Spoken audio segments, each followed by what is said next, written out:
Ngobrol-ngobrol-ngobrol. Ngopi bareng orang terkenal. Seruput, seruput, seruput. Assalamualaikum warahmatullahi wabarakatuh. Alhamdulillah dapat giveaway dari Piro TV. Teman-teman semua jangan lupa subscribe, like, share, and comment. Semoga Piro TV makin sukses. Pemirsa sekalian, Assalamualaikum warahmatullahi wabarakatuh. Selamat siang, salam sejahtera bagi kita semua. Moga-moga sehat semua ya. Oke, kita ketemu lagi dalam acara Ngobrol, ngopi bareng orang terkenal ya. Hari ini spesial karena saya bertemu dengan beliau, Bapak Galih Purnomo ya. Bapak Galih Purnomo ini adalah area Consumer Financing Manager. Nah, itu meliputi mana aja areanya itu? Ya, alhamdulillah kalau secara area kami meliputi 16 cabang, Dokter. 16 cabang. Ya, 16 cabang terbagi menjadi Jogja Timur, kita sebutnya seperti itu. Yaitu ada 10 cabang. 10 cabang. Kemudian 6 cabang ada di wilayah Jogja Barat. Atau sebenarnya lebih tepatnya Jawa Tengah sisi selatan ya. Jawa Tengah sisi selatan. Jadi ada 16 kantor. Ada 16 kantor. Luas sekali. Di mana salah satunya adalah di KC Purwokerto. Iya, betul sekali. Pemirsa, kita saat ini di kantor Bank Syariah Mandiri Purwokerto ya. Kita akan ngobrol-ngobrol sama Pak Galih Purnomo. Saya akan nanya ke beliau karena beliau ahlinya soal investasi, di mana kita saat ini di masa pandemi COVID-19 ya, banyak yang bertanya, mungkin nggak sih di masa pandemi ini kita berinvestasi? Nah, tapi sebelum kita tanya-tanya, sebelum kita ngobrol, nggak afdol kalau ngobrol kita nggak awali dengan ngopi ya, gitu ya. Ini saya cepat facial dulu ya. Boleh. Ngopinya kan kalau nggak agak susah ya, Dok ya. Agak susah. Kita ngopi dulu ya pemirsa ya. Baik. Saya icipin ya Pak Galih ya. Silakan. Ini kopi Bank Syariah Mandiri Purwokerto. Silakan, Dok. Kalau nasabah di sini minta kopi bisa nggak? Boleh, dengan senang hati.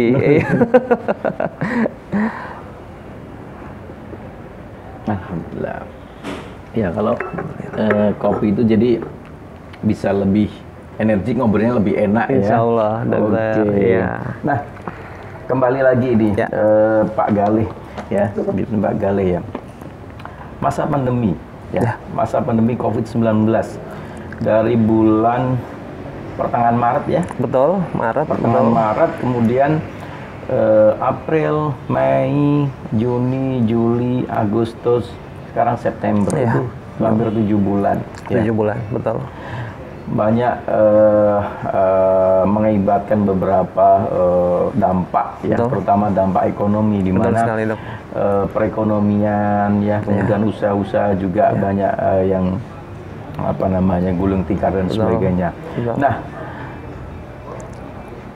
kemudian kita bertanya di saat-saat pandemi seperti ini sebenarnya nih ini ada nggak sih chance bagi kita ya untuk dalam mengelola keuangan? Mungkin ada tips-tips dari Pak Galih bagaimana mengelola keuangan yang baik di era pandemi.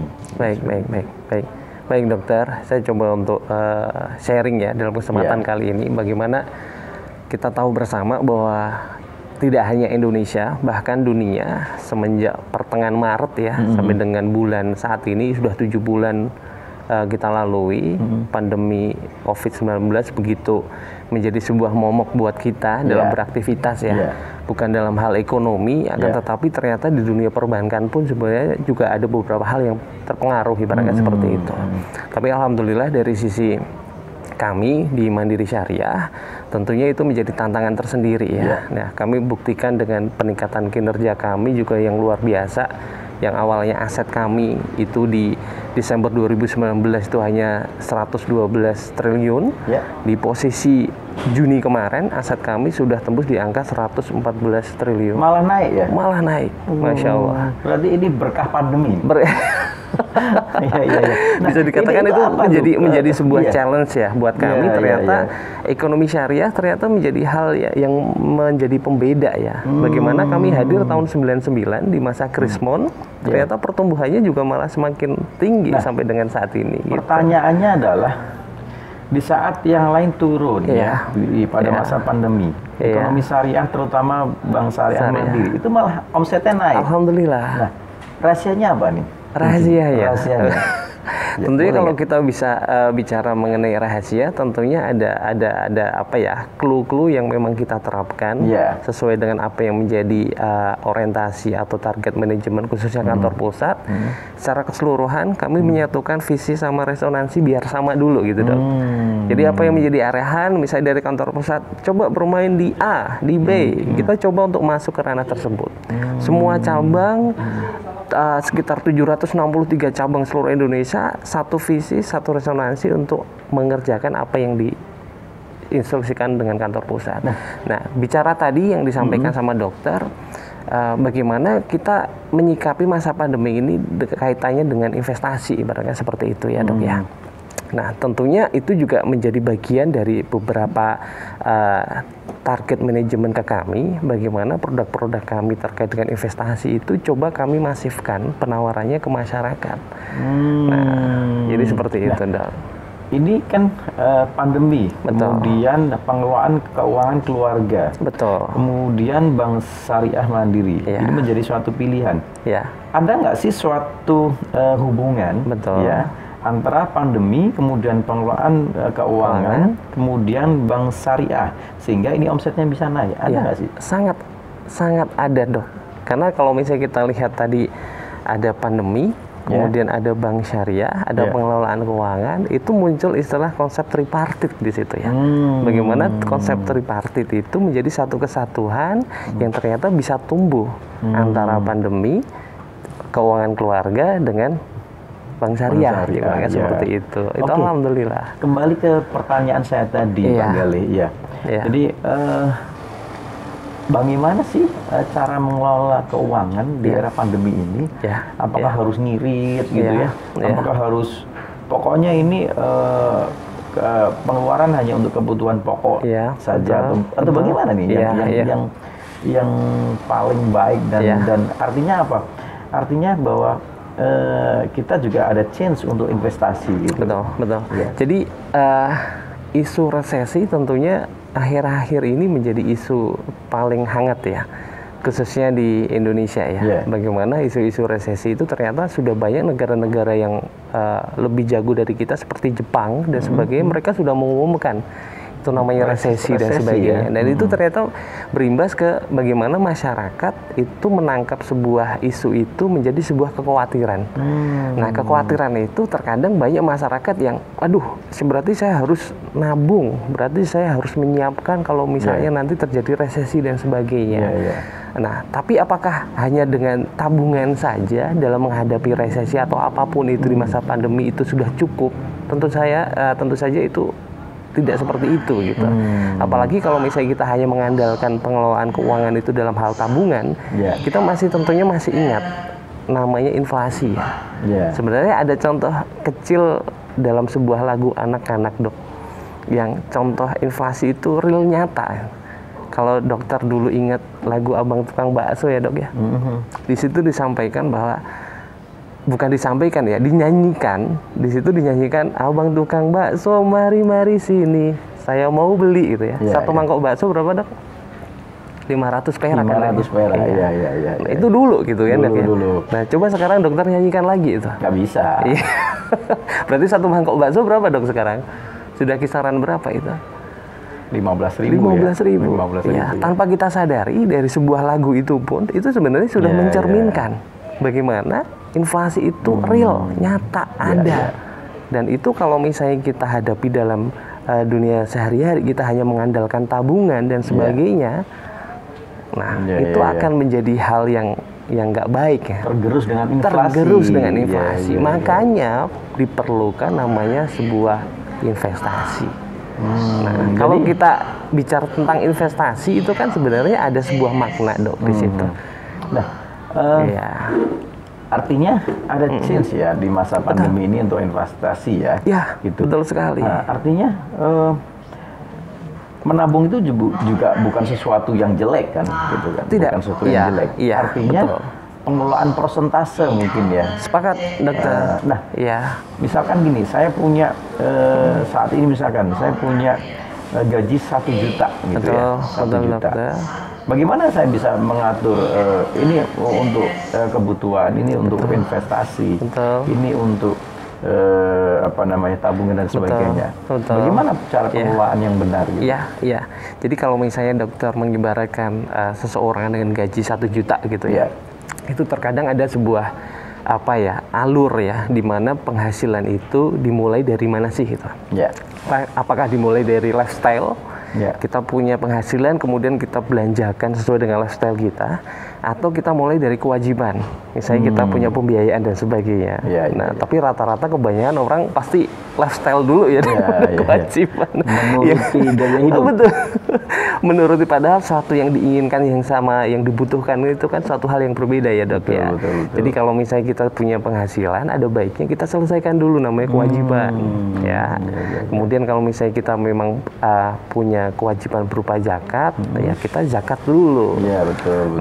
Baru nanti urutan lifestyle-nya itu adalah di akhir. Harusnya, harapannya seperti itu. Jadi berupa kewajiban, zakat, jangan lupa kita sisihkan namanya investasi di situ.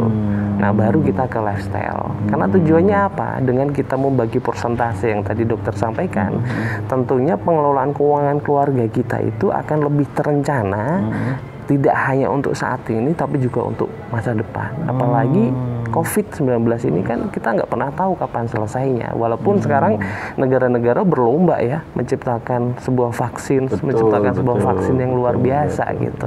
Makanya sambil menunggu itu tidak ada salahnya jika penghasilan 1 juta itu persentasenya dibagi, bukan dari kewajiban, bukan dari kita memenuhi lifestyle dulu, tapi itu tadi ada kewajiban, kebutuhan pokok dulu harusnya. Iya betul, kewajiban, kemudian zakat, sisihkan untuk investasi, baru lifestyle di belakang. Jadi seperti itu. Setidaknya 10% dok. Minimal. 10%. Ya minimal itu 10% dari minimal 100.000 nih saya harus investasi. Iya, seharusnya seperti itu dok.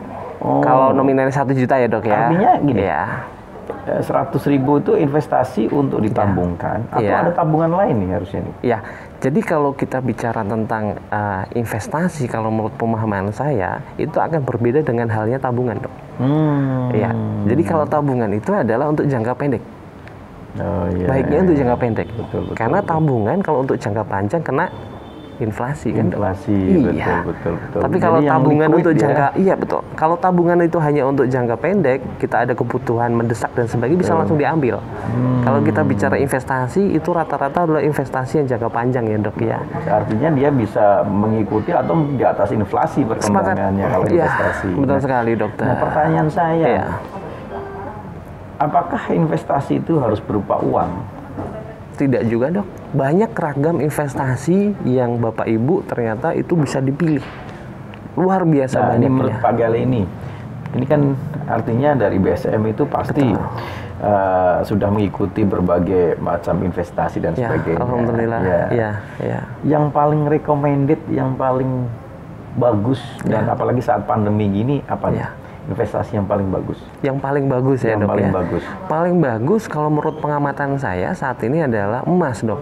Emas? Ya, walaupun sebenarnya pilihan ragam investasi banyak ya. Jadi Bapak Ibu itu bisa memilih nama investasi properti, saham, reksadana, ada emas gitu. Tapi kalau dari beberapa yang coba saya sebutkan, kita lihat dari sisi pembanding yaitu nilai liquid, yang paling liquid. Dari sisi saham, dari sisi properti, dari sisi reksadana dan sebagainya, yang paling liquid mana gitu. Gampang kalau kita kebutuhan mendadak gampang langsung bisa cair gitu ya. Ternyata kalau kita lebih spesifikkan lagi itu, dari saya tadi sebut 5 gitu ya. Kita spesifikkan antara properti sama emas misalnya. Nah, kalau kita bicara properti, nilai likuiditas itu atau liquid itu istilahnya ada istilah pulung ya kalau rumah itu ya propertinya. Nggak setiap orang pada saat dia suka ternyata dia langsung langsung saya beli. Beda dengan emas. Nah, emas dimanapun kapanpun begitu itu menjadi sebuah kebutuhan, mudah langsung dicairkan, mudah langsung ada yang beli saat itu juga. Standarnya sama ya. Nah, Ya. apakah semua bentuk emas itu sama? Artinya emas seperti apa nih yang bagus buat investasi?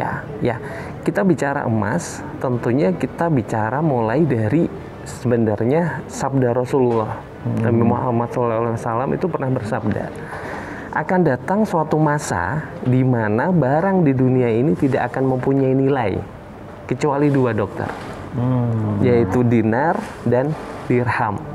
Nah, kalau kita bicara tentang ragam bentuk emas, kita mulai dari situ dulu, dok. Ya, jadi Nabi Muhammad itu pernah bersabda akan datang suatu masa bahwa barang di dunia ini tidak akan mempunyai nilai kecuali dua, dinar dan dirham. Kita spesifikkan lagi apa itu dinar dan apa itu dirham. Dinar itu adalah emas, ya. Dirham itu adalah perak. Bentuk dinar itu adalah keping lonjong bulat, yang itu kalau dulu mata uang ya, persentasenya 22 karat. Ya, gramnya itu sekitar 4,25 gramnya. Nah, itu versi pertama bentuk emas. Nah, semakin ke sini ada bentuk emas berupa perhiasan. Itu yang dipakai ibu-ibu ya, yang dipakai ibu-ibu bagaimana setiap kondangan atau resepsi dan sebagainya, suatu kebanggaan mungkin kalau misalnya ibu-ibu pakai gelang, pakai kalung, kayak Butejo dia yang Nek misal Halo Piro TV, saya mengucapkan terima kasih kepada Piro TV atas giveaway-nya ya. Saya dapat kaos, saya dapat masker. Oh, ini maskernya sangat berguna sekali ya untuk saat ini. Oke, terima kasih Piro TV, dan jangan lupa subscribe dulu channel Piro TV ya, karena kontennya sangat menarik dan sangat bermanfaat untuk kalian. Dan juga jangan lupa like, komen, dan share sebanyak-banyaknya ya. Terima kasih Piro TV. Butejo, ya. Yang lagi ngehit sekarang kan Butejo ya. Bagaimana dengan emasnya di ini ya. Dengan nyinyirnya dia tetap dengan dompet sama gelangnya gitu. Itu investasi loh, tapi berinvestasi ya. Investasi. Tapi ternyata kalau kita bicara emas Jawa itu ternyata karatasenya di bawah itu, dok. Jadi kalau emas Jawa itu yang maksud ya Pulau Jawa gitu ya. Itu paling tinggi rata-rata persentasenya itu sekitar 18 maksimal 20 karat, dok. Tapi kalau kita bicara emas perhiasan yang tua itu rata-rata di luar Pulau Jawa, ada di Kalimantan, Sulawesi, itu emasnya rata-rata perhiasan itu sampai dengan 23 karat. Nah, tapi mendekati 24 karat ya. Tidak ada perhiasan yang dipakai Butejo dan sebagainya itu 24 karat. Karena semakin tinggi karatasnya itu semakin lunak, dok. Nah, karatase tertinggi emas 24 karat itu ada di emas logam mulia, dok. Seperti ini, dok. Nah, seperti ini. Nih, ini persentase emas tertinggi selain itu dinar tadi ya, yang karatasnya 22 karat. Perhiasan yang persentasenya paling tinggi 23 karat. Yang tertinggi 24 karat itu adalah emas batangan seperti ini. Ini 24. Yes, 24 karat yang dikeluarkan oleh PT Antam, dok. Bahkan yang mengetahui emas karatas 24 karat itu kita ada istilah penilaian dengan berat jenis, dok.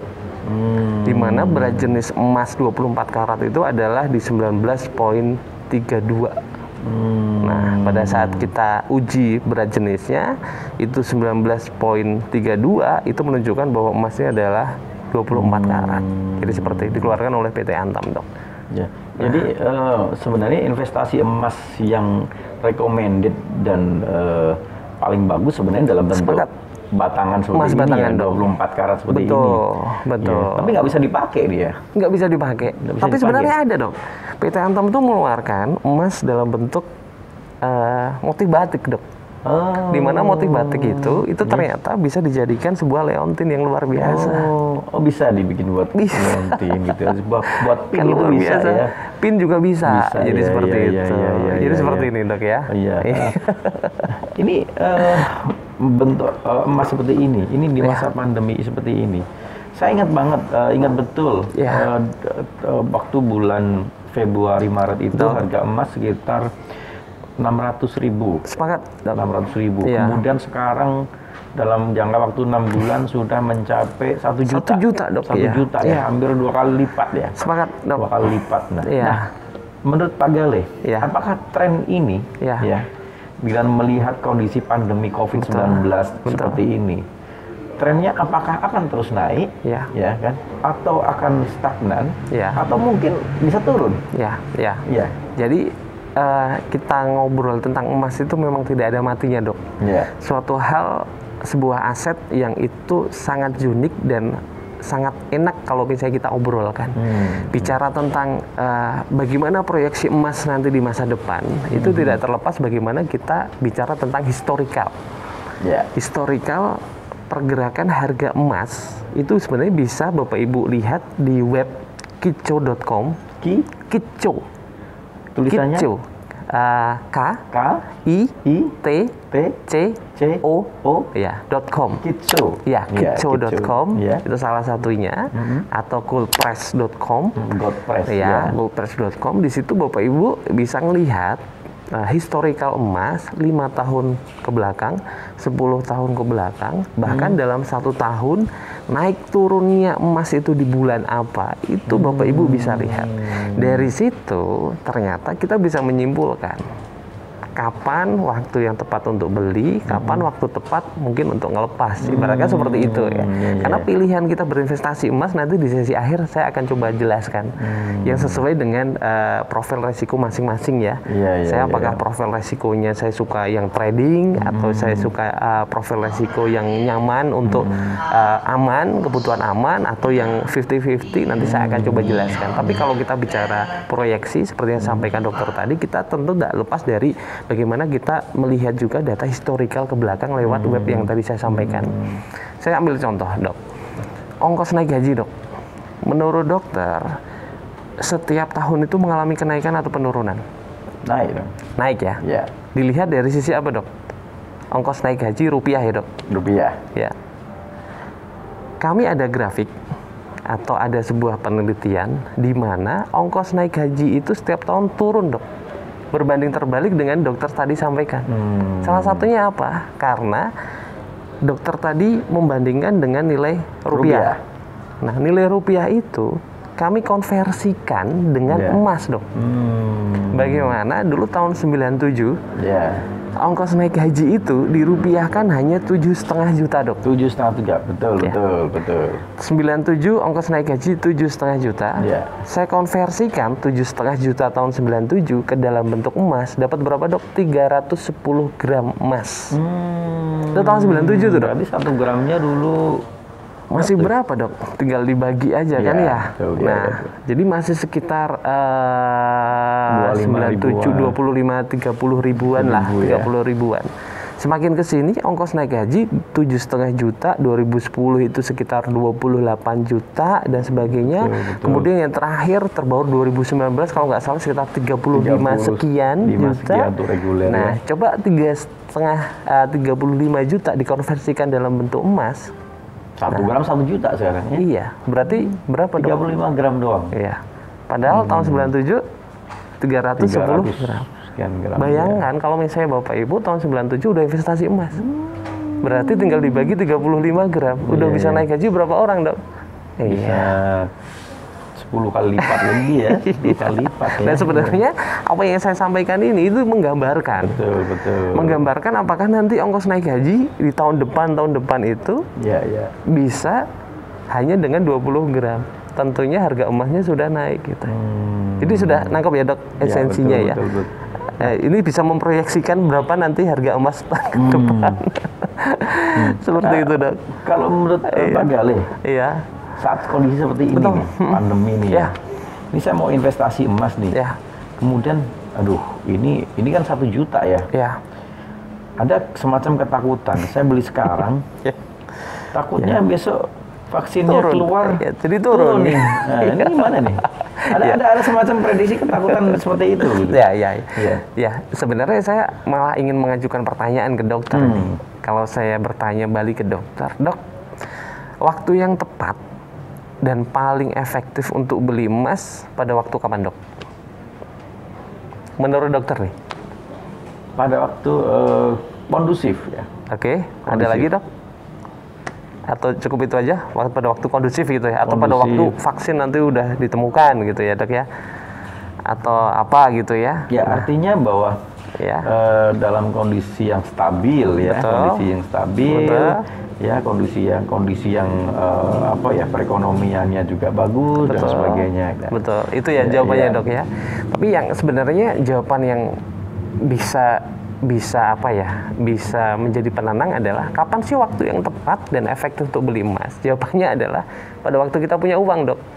Ya harusnya, ya. Karena apa, Dok? Kalau tadi dokter menyampaikan bahwa nanti pada waktu kondusif, pada waktu ekonomi sedang baik dan sebagainya, apakah kita pernah tahu pada waktu itu keuangan kita memang ada membaik, yang diinvestasikan gitu ya Dok ya. Apalagi benefit emas luar biasa tadi Dok. Nah sekarang dolar per hari ini itu udah 14.800. Naik lagi ya? Ya, 14.800. Harga emas sudah tembus di angka 1 juta. Nah, tadi kalau ada sebuah keraguan bahwa, waduh nanti khawatirnya pada saat ekonomi sudah membaik harga emas jadi 800. Menurut saya itu suatu hal yang nggak mungkin. Kalaupun turun sekarang harga emas itu 1.046.000, turunnya paling 1.020.000, 1.015.000. Turun dikit naiknya tinggi ya.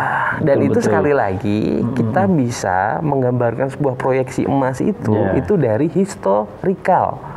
Di mana historical Bapak Ibu nanti bisa lihat di itu tadi web yang saya bocorkan tadi ibaratnya seperti itu. Oke, berarti seperti dari itu. beberapa reasoning tadi, dari beberapa sejarah, kemudian dari beberapa literatur bahwa kesimpulannya adalah the best investasi adalah emas ya. Yes. Nah, terima kasih giveaway-nya Piro TV, kaosnya nyaman dipakai. Buat Piro TV, semoga channelnya semakin maju dan berkembang dan menyajikan konten-konten yang semakin informatif. Jangan lupa like dan subscribe. Sejak zaman Rasulullah sampai dengan saat ini, investasi emas menurut gitu ya? saya itu adalah emas.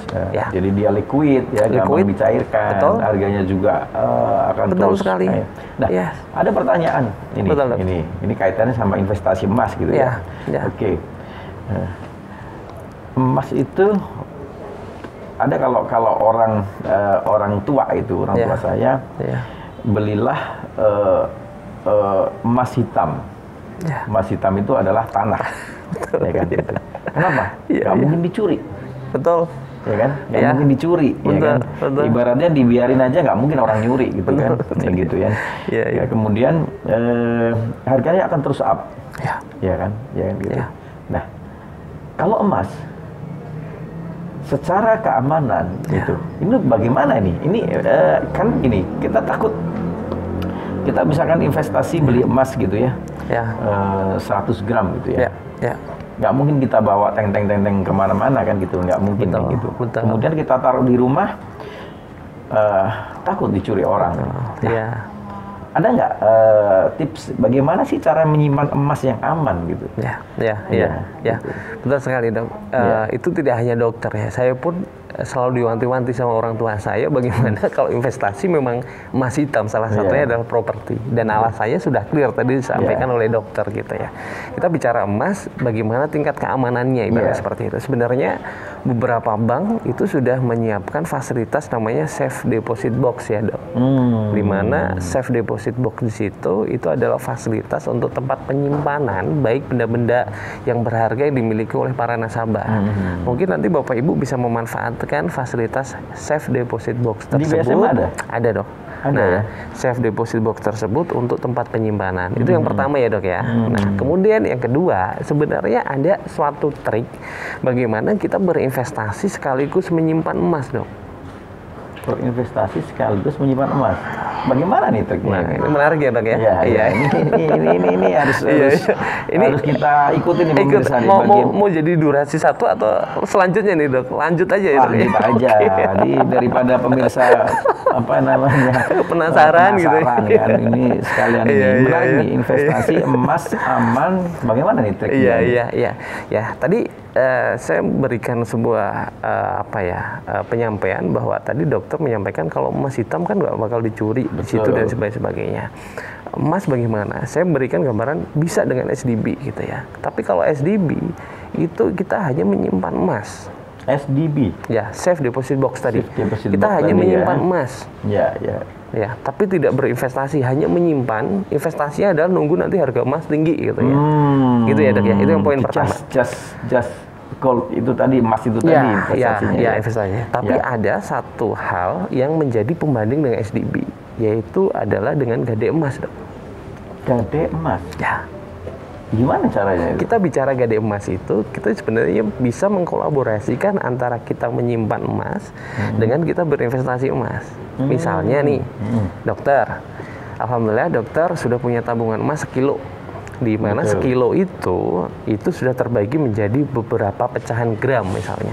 100 gram, 200 gram, 300 gram dan sebagainya gitu ya. Nah, dokter sebenarnya kalau pengen aman daripada itu disimpan di SDB atau di rumah, 1 kilo itu bisa dititipkan di kami, tapi skemanya bukan lewat SDB, tapi dengan skema gade.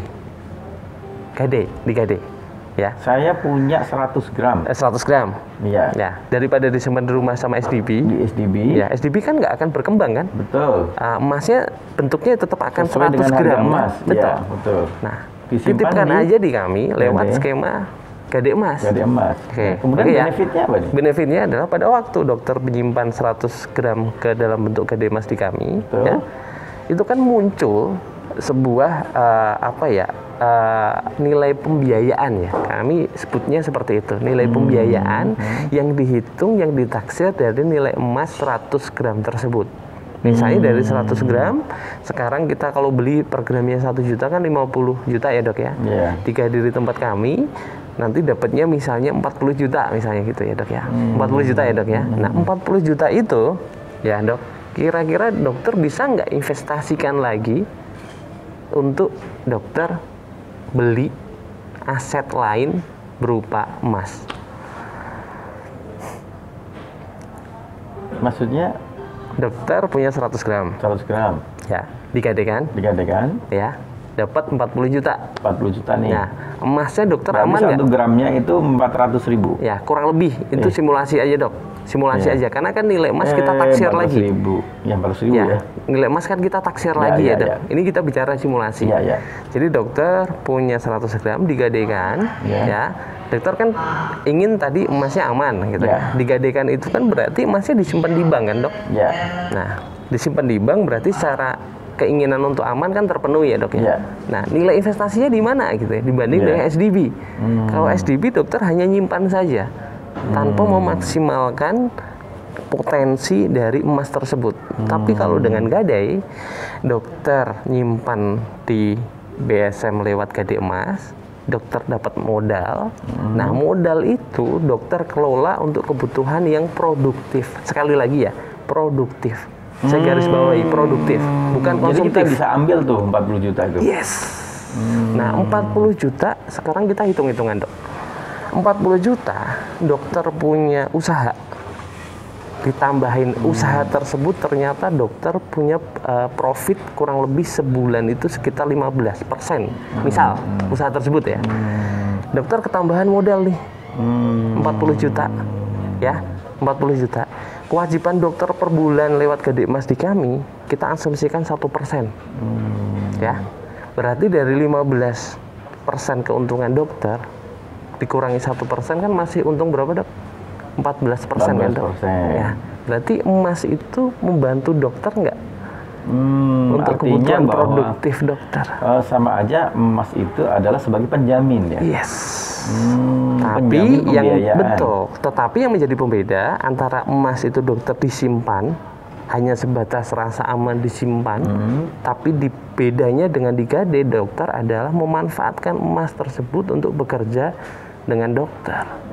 Karena begitu digadekan rasa amannya terpenuhi karena titipkan ke Mandiri Syariah ya, dokter dapat modal itu bisa diputar untuk usaha yang produktif. Nah,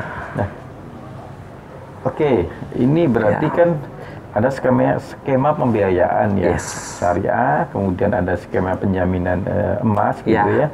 Kita bicara. Nah, skema pembiayaan itu pasti ada selisih ya. Betul. Ya, mudarubah apa namanya? Kita nanti hord sama ijaroh. Ijaroh ya. Artinya ini kan pasti ada selisih. Betul. Apakah emas yang kita jaminkan itu bisa menutupi kemudian itu. Jangan sampai nanti kemudian di kemudian hari emas itu tidak bisa mengcover artinya uangnya sudah kita pakai sama aja kita jual sama emasnya. ijarohnya ibaratnya seperti betul, itu ya. Oke ya. Dok. Kita bicara tentang dunia bisnis sekarang Dok. Kita lihat dunia bisnis itu beragam. Seperti kalau misalnya kita bicara warung makan. Menurut dokter, warung makan tuh tingkat keuntungan per bulannya berapa Dok? Kafe, warung makan kurang-kurang 20%, 30%.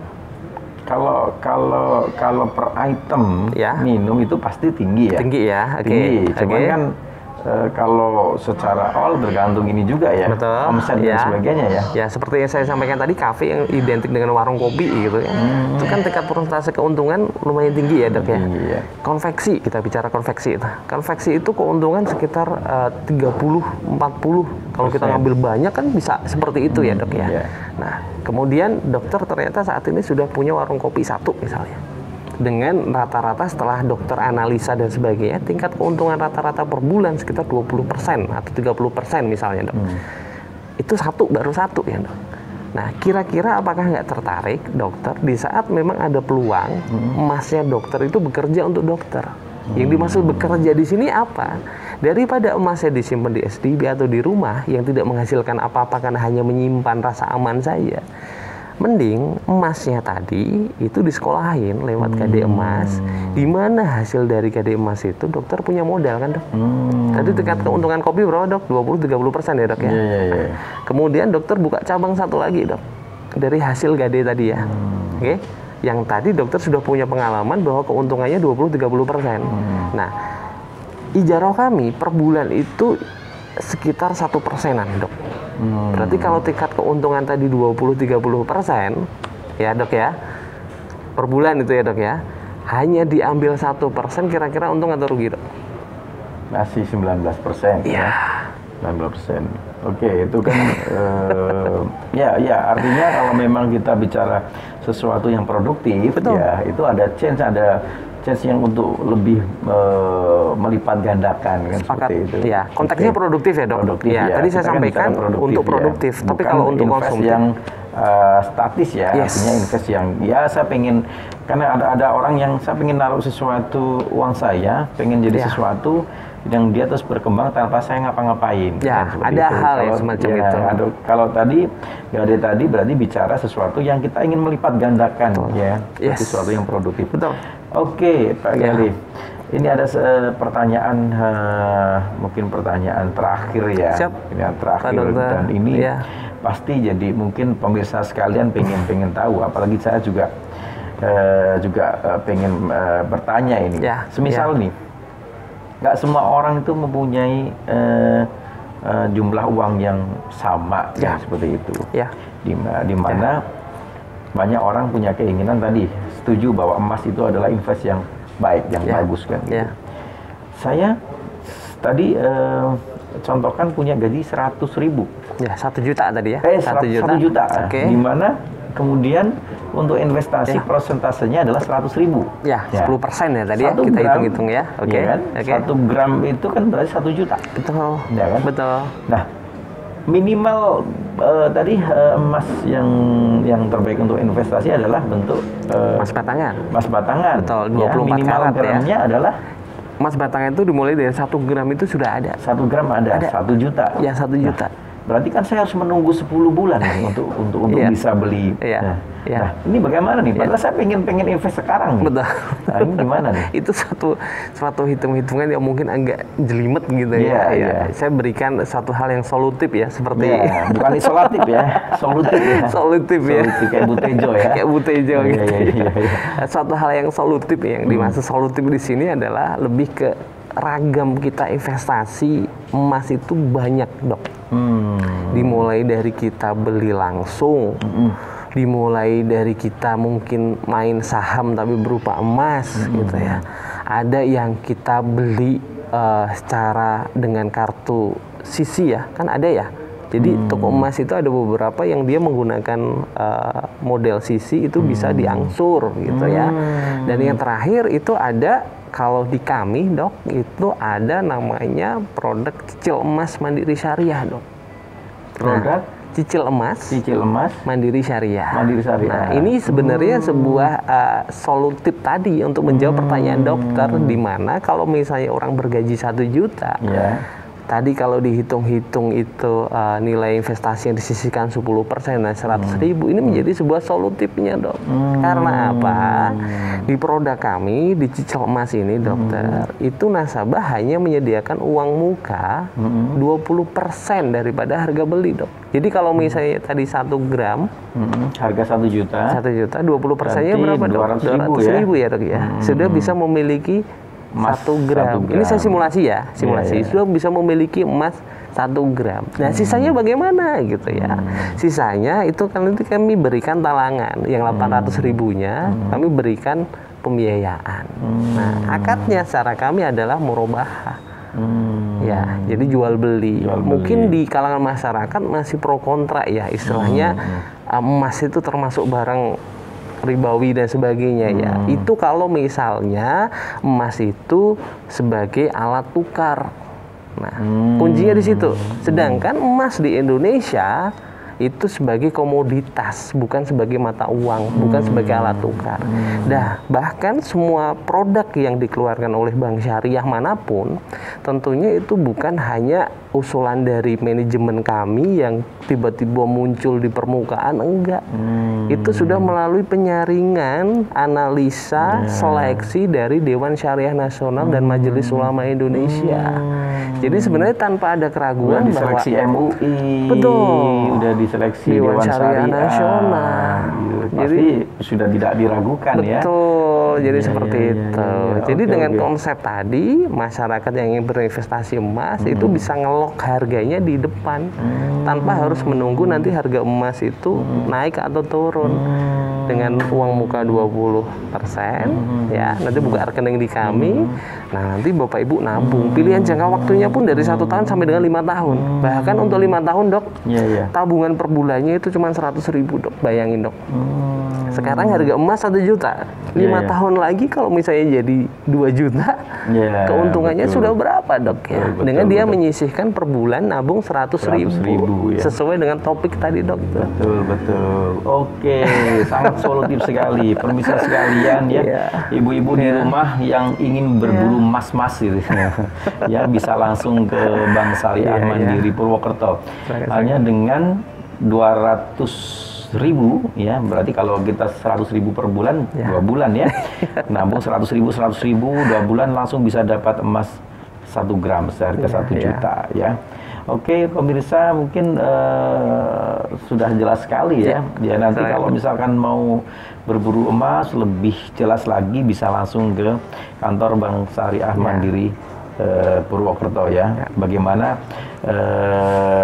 kita yang ingin berinvestasi, yang ingin berburu emas-emas ya, jangan ditunda-tunda. Mungkin besok emasnya naik lagi ya. Naik lagi ya, naik lagi dan semakin mahal nanti kita. Jadi kalau kita punya cita-cita langsung kita jalankan jangan hanya cuma di angan-angan saja ya. Seperti tadi pertanyaan saya dok, kapan waktu yang tepat untuk beli emas? Saat punya uang. Jangan ditunda-tunda ya, jangan buat jajan kebanyakan ya. Oke, terima kasih Pak. Sama-sama. Mudah-mudahan bermanfaat buat pemirsa sekalian. Kita nanti bertemu lagi. Jangan lupa komen ya, subscribe, like, share, dan komen. Karena nanti komen yang rajin komen yang bagus-bagus kita akan kasih giveaway. Oke, pemirsa sekalian, Biro TV dimana berada, terima kasih atas atensinya. Semoga bermanfaat dan selalu sehat ya, jaga kesehatan di masa pandemi. Terima kasih. Wassalamualaikum warahmatullahi wabarakatuh. Waalaikumsalam warahmatullahi wabarakatuh.